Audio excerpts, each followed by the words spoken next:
పానీపూరి చూస్తే చాలా టెంప్టింగ్గా ఉంది కదా. బట్ నేను చేసిన తప్పు దీంట్లో మీరు మాత్రం అస్సలు చేయొద్దు. Hi friends, welcome back to my channel. నేను మీ గోదావరి పిల్ల, హైదరాబాద్లో. పొటాటోని అయితే ఉడికించుకుని బాయిల్ చేసుకోవాలి. బాయిల్ చేసుకున్నాక ఒక 3 అయితే తీసుకోండి. మనం ఎంతమంది ఉంటే దాన్ని బట్టి. మేమైతే 4 ఉన్నామని ఒక 3 అయితే బాయిల్ చేసుకున్నాను. బాయిల్ చేసుకుని మెత్తగా స్మాష్ చేసుకుని దాంట్లో కొంచెం సాల్ట్ వేసి స్మాష్ చేయాలి. ఎందుకంటే కలిపినప్పుడు కొంచెం సాల్ట్ కలుస్తుందా లేదో కొంచెం తెలియదు కదా. దీంట్లో బఠానీ చాట్ కూడా చేసుకోవచ్చు. బట్ ఇదైతే సింపుల్గా అయిపోద్ది, బాగుంటుంది కూడా. ఈసారి ఇలా ట్రై చేయండి, ఖచ్చితంగా సూపర్ ఉంటుంది. మనకి పానీపూరిలోకి పానీ ఉన్నది, పానీ కావాలి కదా. ఇప్పుడు పానీ తయారు చేసుకోవడానికి ఎన్ని మిర్చీలు వేసాను? ఒక 5 మిర్చీలు వేసాను. కానీ 5 మిర్చీలు వేయకండి, ఒక 3 వేసుకోండి.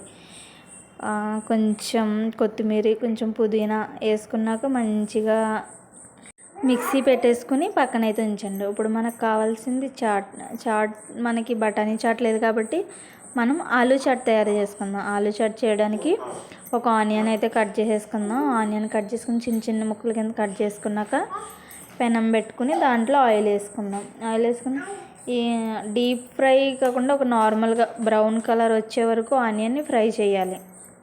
మనం ఉడకబెట్టిన బంగాళదుంపలు ఉన్నాయి కదా, అది దీంట్లో వేసేసుకొని మంచిగా కలుపుకోవాలి. దాంట్లో కొంచెం పసుపు, కొంచెం మీకు తగినంత కారం, ఎంత కారం కావాలితే అంత కారం. మెయిన్ ఏంటంటే దీంట్లో చాట్ మసాలా వేసుకోవాలి. చాట్ మసాలా అండ్ గరం మసాలా. గరం మసాలా వేసుకున్నాక బాగా కలుపుకోవాలి. ఎక్కడెక్కడ కలవకుండా ఉంటే మాత్రం చాట్ అయితే బాగోదు. నీట్గా ఒక 2-5 మినిట్స్ వరకు మంచిగా కలుపుకొని పక్కన కడాయి పెట్టుకొని దాంట్లో ఆయిల్ వేసుకొని మన పూరీలు అయితే వేయించుకోవాలి. నేనైతే డీమార్ట్ నుంచి ఎక్కడైనా షాపుల్లో కూడా దొరుకుతాయి పూరీలు రెడీమేడ్. ఆ పూరీలు తీసుకుని ఆయిల్లో వేసుకుని ఆయిల్ బాగా వేడవ్వాలి. బాగా వేడొచ్చాక ఒక్కొక్క పూరీ వేసి దాన్ని పొంగే వరకు ఉంచి నీట్గా తీసేయాలన్నమాట. పూరీలు తీసేసుకున్నాక ఈ మధ్య వీడియోలు తీయట్లేదు కదా, ఫుల్ వీడియోలు పెట్టట్లేదు.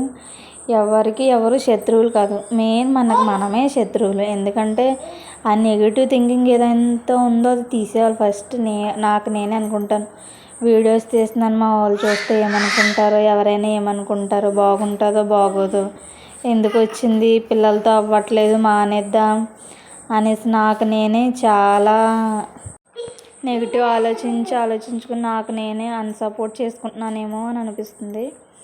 సో నెక్స్ట్ వచ్చేసి పానీపూరీలోకి అన్నీ రెడీ అయిపోయినాయి. పానీ కావాలి కదా, చింతపండు తీసుకుని కొంచెం మనకి ఎంత పులుపు కావాలితే అంత, ఒక నిమ్మకాయ సైజ్ అంత చింతపండు తీసుకుని వాటర్లో నానబెట్టుకుని మంచిగా కలిపేసుకుని మనం ఇందాక మిక్సీ పెట్టాం కదా అది దీంట్లో మన పిసినారితనం ఎలా ఉంటుంది, మిక్సీలో ఎక్కడైతే మిగిలిపోయిందేమో అని చెప్పేసి మొత్తం దాంట్లో వాటర్ వేసి గుంజేసి దీంట్లో వేసేసాను.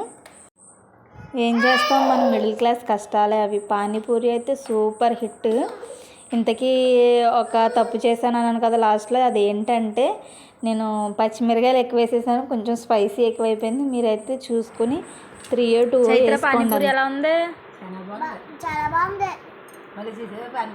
బాగుందా? నచ్చిందా? చాలా టేస్ట్గా ఉంది కదా. కుర్మా కూడా బాగుంది కదా, రసం బాగుంది కదా. కుర్మా కాదు అది చాట్. అమ్మకి పాప పెట్టిన సూపర్ ఉన్నాయి అంటున్నారు. ప్లీజ్ సబ్స్క్రైబ్ చేసుకోండి మన ఛానల్, లైక్ అండ్ షేర్ కూడా చేయండి ప్లీజ్.